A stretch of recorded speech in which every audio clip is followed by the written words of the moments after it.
ভিডিওর শুরুতেই বলে রাখি, মহাপ্রভুর জন্য এই মালপোয়া আমি নিজের মন থেকে বানিয়েছি। এটি একান্ত আমার নিজস্ব রেসিপি। হ্যালো বন্ধুরা, আমি তিয়াস বলছি ক্যালিফোর্নিয়া থেকে। আপনাদের সবাইকে নতুন একটা ব্লগে ওয়েলকাম জানাচ্ছি। আমার লাস্ট রথযাত্রার ব্লগটা যারা দেখেছেন তাদেরকে অনেক ধন্যবাদ।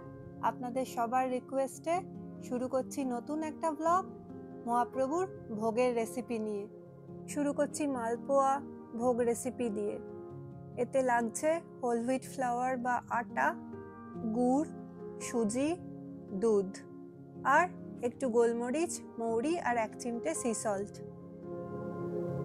এই ঘটির মাপে প্রথমে 2 কাপ আটা নিলাম। নিজের হাতে ক্যামেরা ধরে করছি তো তাই সবটা ঠিক মতো হয়তো দেখাতে পাচ্ছি না, তাও মেজারমেন্টটা আপনাদের বলে দিচ্ছি। আপনারা নেবেন 2 কাপ আটা, তার সাথে 1 কাপ সুজি। এই দেখুন, আটা সুজি একেবারে মিলেমিশে একাকার হয়ে গেছে। এদের ভালো করে মিলিয়ে মিশিয়ে নিয়েছি। মিলেমিশে তো থাকতে হবে বলুন। এরপর একটু একটু করে দুধ ঢেলে মেশাতে থাকছি যতক্ষণ না একটা লাম্প ফ্রি ব্যাটার তৈরি হয়। এই ব্যাটারের কনসিস্টেন্সিটা আনতে আমার ঘটির মাপের প্রায় 5 ঘটির মতো দুধ লেগে গেল। এরপর মেশাচ্ছি 2 টেবিল স্পুন আখের গুড়।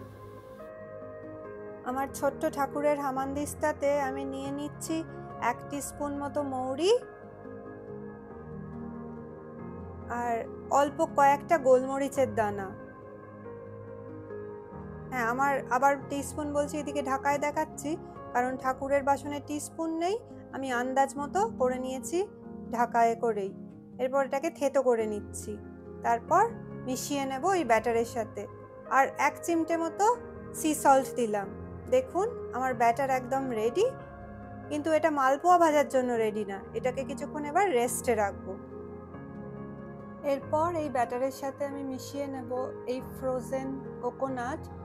আপনাদের কাছে যদি ফ্রেশ কোকোনাট থাকে আপনারা সেটা ইউজ করতে পারেন, তবে আমার কাছে ছিল না তাই আমি এটাই ইউজ করেছি। আমি 1.5 কাপ মতো ফ্রোজেন কোকোনাট এই ব্যাটারের সাথে মিশিয়ে নিয়েছি।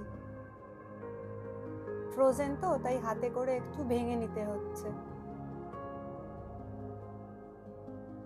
এই মালপোয়া আপনারা চাইলে ঘিয়ে ভাজতে পারেন, ঠাকুরের ভোগ ঘিয়েই হয়। আর যদি না চান তাহলে তেলেও ভাজতে পারেন। আবার যদি আপনারা চান তেলের সাথে অল্প একটু ঘিও গরম করে সেটাও ইউজ করতে পারেন। আমি ঘি আর তেল মিশিয়ে গরম করতে বসিয়ে দিয়েছি।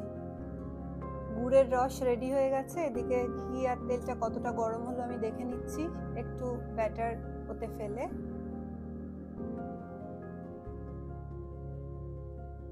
আসুন এবার এক এক করে মালপোয়া ভেজে নিই।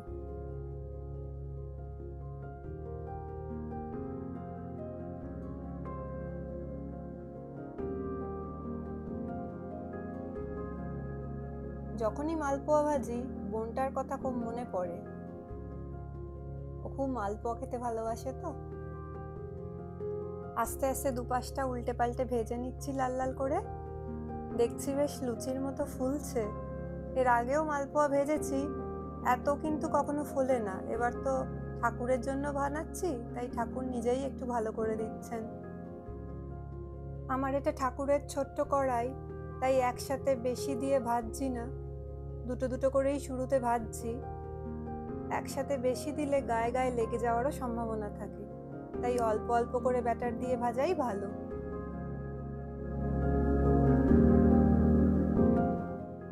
প্রথমে যে মালপোয়াটা ছেড়েছিলাম কড়াইতে সেটা বেশ লাল লাল করে দুপিঠ ভাজা হয়ে গেছে।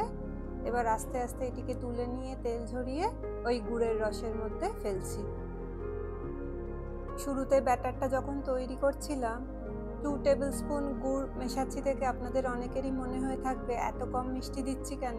এ কারণেই, কারণ ভাজার পর আবার গুড়ের রসে ফেলবো তো, তাই বেশি মিষ্টি হয়ে যাবে ব্যাটারে বেশি গুড় প্রথমে মেশালে। এছাড়াও ভেতরে নারকেল থাকবে তো, তাতেও একটা মিষ্টি হবে।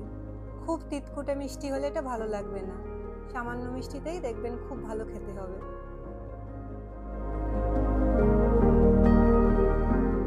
এভাবেই একে একে সবকটা মালপোয়া আমি একে একে ভেজে নেব। আপনারাও এই রেসিপিটা এক্স্যাক্টলি ফলো করবেন, দেখবেন আপনাদেরও এরকম ফুলো ফুলো দোকানের মতো মালপোয়া তৈরি হবে।